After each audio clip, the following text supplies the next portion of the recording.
Hi, everybody. Welcome to week 8 of our qualitative methods class. This week, we're going to be going over theoretical sampling, sorting, diagramming, as well as what to expect for the remainder of our semester, which we really only have 2 more weeks after this week. So let's get started with our PowerPoint for this week.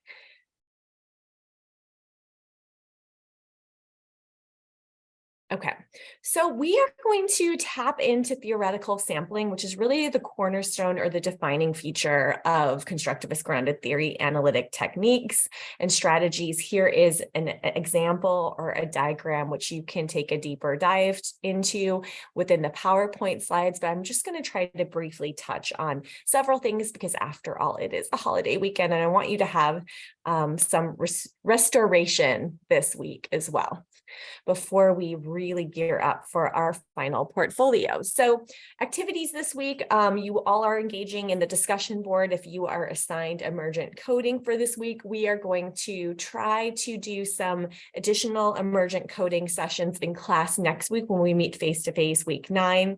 We are going to talk about your final portfolio, our final presentations for class, and how to use theoretical sampling and qualitative studies. Some really great reading this week. I would love you to take a deeper dive. I tried to give you some real tangible examples of context-specific framework building or grounded theory building using 2 examples, one on discordant indigenous and healthcare provider frames, which is really helpful when you're engaging in 2 populations and trying to build theory, and also some work that I helped with several years back on building a context-specific framework on successful aging among older adults who are living with HIV in Ontario, Canada. Lastly, if this is not coming together with you for you around what theoretical sampling is, this Conlin et al. Article is really great to try to clear up some of the confusion related to theoretical sampling and what it is. So for our final week of class, this is week 10, so we're thinking ahead to the very end, we are going to do very informal presentations, brief presentations, 5 to 7 minutes about what you've accomplished this semester. So this can be a group presentation if you're working in pairs or in a trio, or it can be an individual presentation. So I want you to cover in a very casual discussion-based format, no need for a PowerPoint presentation, where you started, where you ended up, what category or social process, or maybe both, that you're pursuing for your final paper / analytic memo. What were the key turning points in your analysis? So what were your aha moments? Did those happen in class? Did it happen as you were using the exercises at home? What were some of the most helpful exercises that helped move your analysis forward? And where do you see this going? Where does this analysis go, even if it's informing future quantitative work that you plan on pursuing? So starting the deadline for our final portfolio is July 21st. So that is coming up in the next 3 weeks. So I wanted to take this time to break down what is required for the final portfolio guidelines. The first is the updated proposal. So that can build off work that you've already done with your 1-page qualitative proposal. You have my feedback on that. You've had group feedback on that. And I'm hoping as you get deeper into your analysis, you might even adjust that again to account for your emerging qualitative analysis. You also have your analytic memo. I'm going to take a deeper dive into that paper in a minute because it is kind of the biggest chunk of the final portfolio. We have our 3 fully coded qualitative interviews. So that is focused on applying gerunds only to areas of analytic interest. So you do not need to code the entire interview from start to finish. Have your coding align with your research aims. Okay, especially that's important for those of you who are analyzing secondary data, because people who design the study might not have the same analytic aim as you do. I also want to tune you to this idea of I would like you to highlight 12 to 15 potential focus codes, and all you have to do is highlight them. So you do not have to do a lot of deeper analytic work. We're going to do a deeper dive into those focus code as we build our code book in the fall of 2023. So what that can look like is within your gerunds on the right-hand side of your paper, you can highlight 12 to 15 focus codes that you might want to work with. Or if that's not working for you, you could maybe cluster some together, develop a focus code, but I just want to start to get the wheels turning here about focus code development and computer assisted qualitative data analysis, which will help inform us in fall 2023. And lastly, I would like you to do an assessment of your partnership agreement. This is only if you are working in teams for this. So I'd like you to give your partner, based on the contract that you talked about and agreed upon week one, an assessment based on 10 points. Please email me your score for your teammates with the rationale.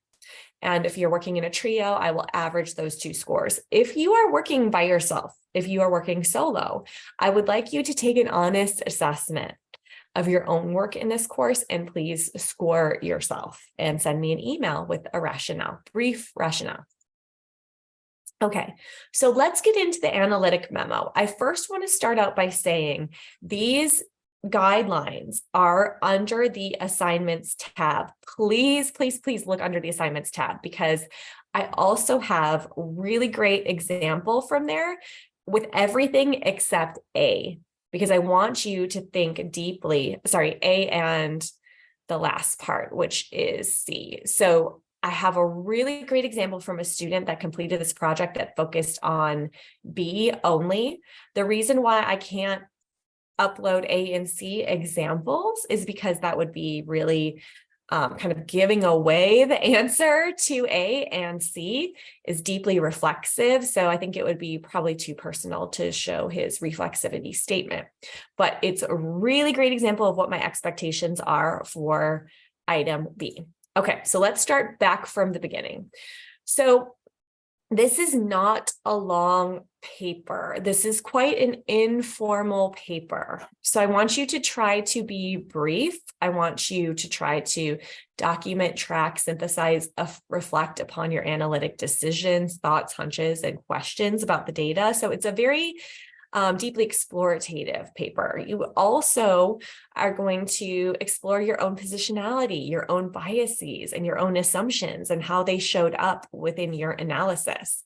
So it's a 3-part paper, very brief.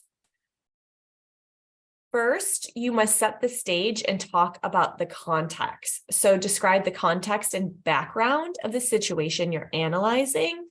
While describing, explore how the context and situation and background may have influenced how data was produced, constructed, or co-constructed during these interviews. So push yourself to understand how data are produced. This kind of reflects back to the beginning of a lot of the philosophical and theoretical underpinnings of grounded theory work.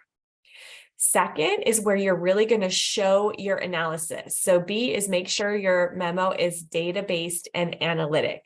So that means 2 different things. Data-based means that it's grounded in data, that you are showing quotes to be able to ensure that the claims you are making about your data are grounded in data. Analysis means that you are making sure is analytic, means that you're drawing from all 3 interviews as well. You're showing some sort of data abstraction that goes beyond just the descriptive qualitative pieces. So you're going to focus on what is happening here and what it might mean, and include your thinking process. So we're going to practice doing an analytic memo in class next week, but this is sort of the final results of maybe many of the analytic memos that you've been working on throughout the semester.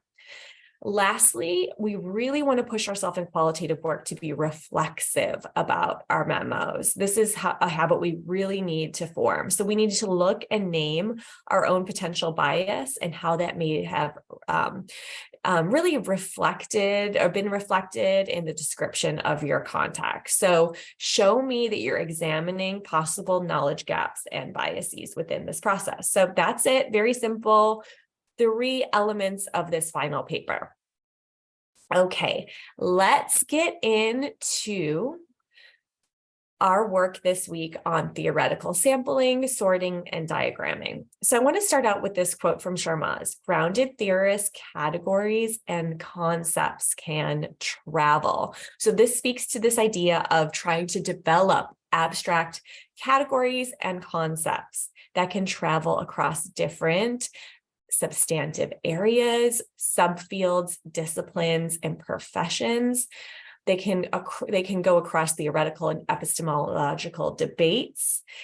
Theoretical sampling fosters creating categories that can travel. So I love starting out with that idea as we think more about what are our analytic outcomes? What are we really trying to do? What is the end game in doing grounded theory or qualitative work?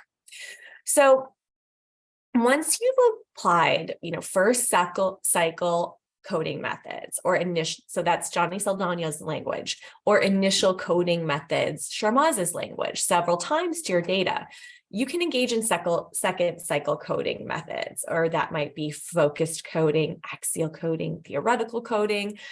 You should have either some categories, themes, propositions, assertions, matrices, or diagrams, processes, theory, or primary or secondary counter narratives. That's specific if you're doing, let's say, a narrative approach.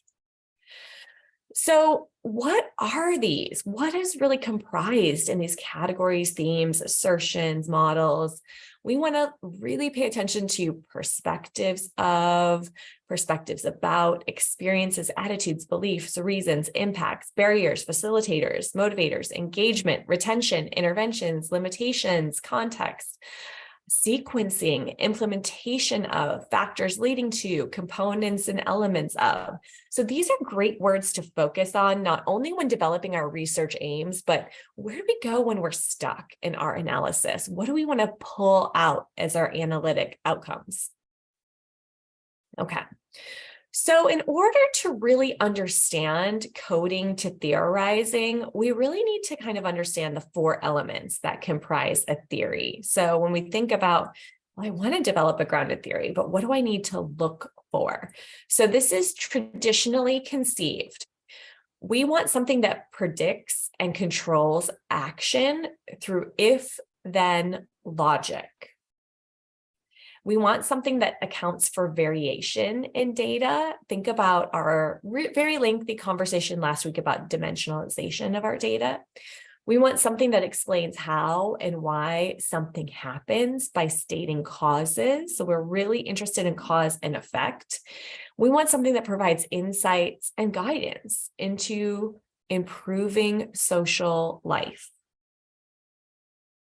Okay, so how does theoretical sampling get us here? How does that really connect to theoretical development?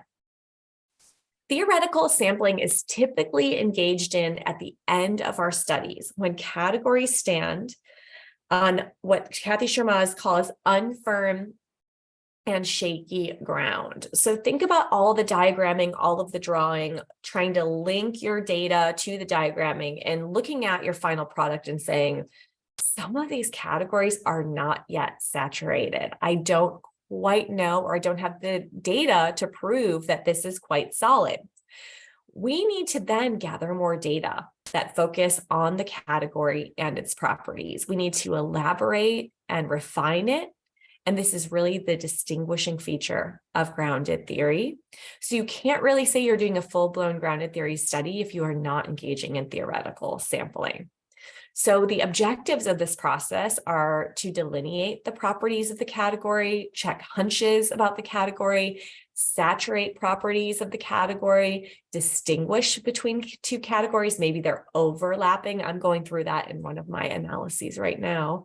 Clarifying relationships or connections between categories, and identifying variation. Maybe you've not yet been able to look at dimensions within a category, and you can do theoretical sampling to do so, or to engage in that. So Kathy Sharma makes it clear, and the Conlin article as well, make it very clear that theoretical sampling is about abduction. So this point, in probably a lot of your doctoral studies, you talked about deductive work, which is theoretically driven, or inductive work where we're trying to build theory from the ground up. Abduction really lives in the space between. So what is this all about? Theoretical sampling involves both inductive and deductive reasoning. That's why it's abductive.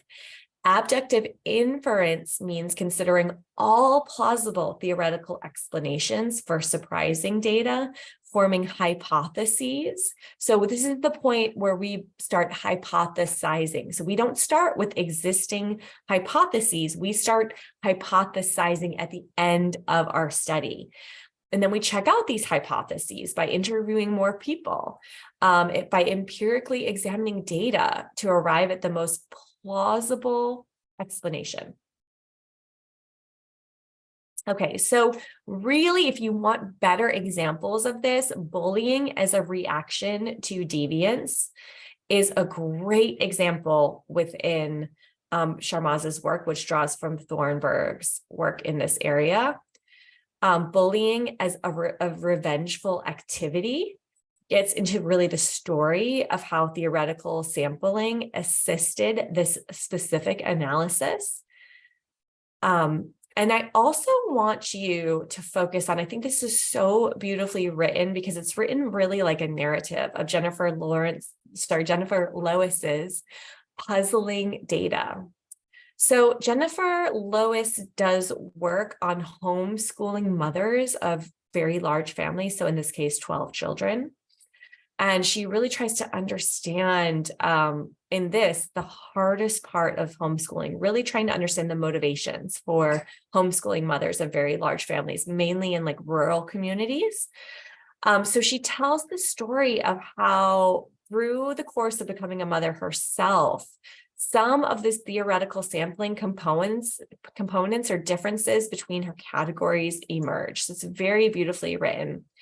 And then she comes up with this quote that really is haunting her. It says, "Time for me later." Then asks herself the question, what does that mean? And she's trying to use this as analytic memo writing. How are these phrases that women keep repeating useful? How are they helping them to do this very difficult task?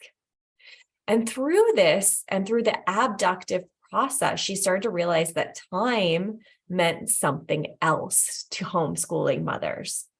So how did she account for this finding? It gave way to two more categories, which were called time sacrifice and time sequencing. And she ended up really exploring those, describing those, and coming up with a much more richer, nuanced data about the relationship of time in terms of time sacrifice and time sequencing, which are her major analytic categories of her theory related to how homeschooling mothers cope with their role. So why is theoretical sampling so beneficial? Why is it so essential in grounded theory work? It really allows us to develop more incisive categories. It allows us to produce more useful memo. It allows us to show that our analysis is more firmly grounded through second round interviews or for reaching out to new populations for interviews. And it also leads us to stronger connections between data and analysis. So it helps us with theory construction to help check and refine conceptual categories. You have to do it after you have assumed one of your focused codes is a category. So you have to do it later on in your analysis. You can't do theoretical sampling right away. You have to maybe elevate one of your focus codes into a category, then offer a few ideas about how you can gain any further data about that category. So your interviewing leading to theoretical sampling should be very tightly focused on saturation. You have to define your category as precisely as possible prior to going out and gathering new data. You have to evaluate the category in the relationship to the data you already have. So how well does this category explain your data? And also look for any gaps. If so, where are they? So again, we want to use it to delineate properties. We want to ask ourselves what conditions gave rise to this category. So I want to give you an example this week, which I've linked below, which is the analytic work of Dr. Charles Lee. So he has two data matrices where he asked himself who, what, where, when, and why, and with what consequences, and also defining trouble and hanging with friends. So he looks at defining trouble, hanging with friends, and survival strategies amongst youth who were incarcerated, and really looks at ideas related to where the trouble began, adolescent development, and then published an article called Everyone Takes a Road. So I want you to really look at those, because you can really look under the hood of the car and say, well, where was Charles when he was a doctoral student? What did he do with a very small amount of interviews, 3 to 5 interviews, just like how you have in this class, to be able to develop a very sophisticated manuscript for publication? So it's a very tangible exercise that looks at this category development and how we kind of get there. So we focus on change, we focus on consequences, we compare categories with categories, which Charles does in his data matrices, and how categories are linked to other categories. So saturation is very commonly misunderstood and misused. And this is very important. If you don't want to engage in qualitative work for the rest of your life, that's fine, but you're going to be asked to review qualitative papers that claim saturation, and you're going to also mentor doctoral students that are working in this area. Most commonly, when people describe saturation, they use it as an end game or an endpoint justification for cutting off data collection. So what they're referring to in that is data saturation. They are not actually defining theoretical saturation. Theoretical saturation is very, very, very tricky because it requires us to articulate or explain where we went with our theoretical saturation. So it's more than just telling the reader, I heard the same story over and over and over again. No, that is data saturation. I keep finding the same patterns. No, we don't want that either. That's data saturation. Theoretical saturation is, do these patterns inform my theoretical category? So you have to really describe where your final category was not saturated and how you went out to get data to saturate it. Okay, so lastly, sorting and diagramming. Sometimes students get stuck about this idea. I always recommend, like in this photo, drawing on a board or on a piece of paper, just getting all of your ideas down. You can also diagram your memos, sort them. This will help you with theoretical integration. You can organize a diagram based on the titles of your methods. These are really visual representations of your categories. You can look at this week's reading related to the conditional and consequential matrix. We did that last week with Jennifer's data in class, really looking at a social process model and laying that out. I've also linked below this PowerPoint a really important one-page document called the Qualitative Chooser. This is by Stephanie Evergreen, who runs a qualitative data research firm and training institute, but she also offers a lot of free resources. So when you get stuck, I often look at the qualitative diagramming or visualization chooser to say, how can I visually represent my data based on these characteristics of it? So it gives us a lot of great options. Okay, last slide this week. What are we doing next week? We are focusing more on category development. We're going to learn about free writing and memos. We are going to look at community-based participatory action research and arts-based approaches. We are also going to view, depending on how much time we have, I've worked on 3 arts-based qualitative projects, actually more than that over the years, but we're just going to focus on HIV monologues, Our World, Our Say, and Project STAR to give you examples of what other types of qualitative data there are out there other than interview data. Okay, so I hope you are all having a great week, and reach out to me if you have any questions, and I will see you back in class on the 10th.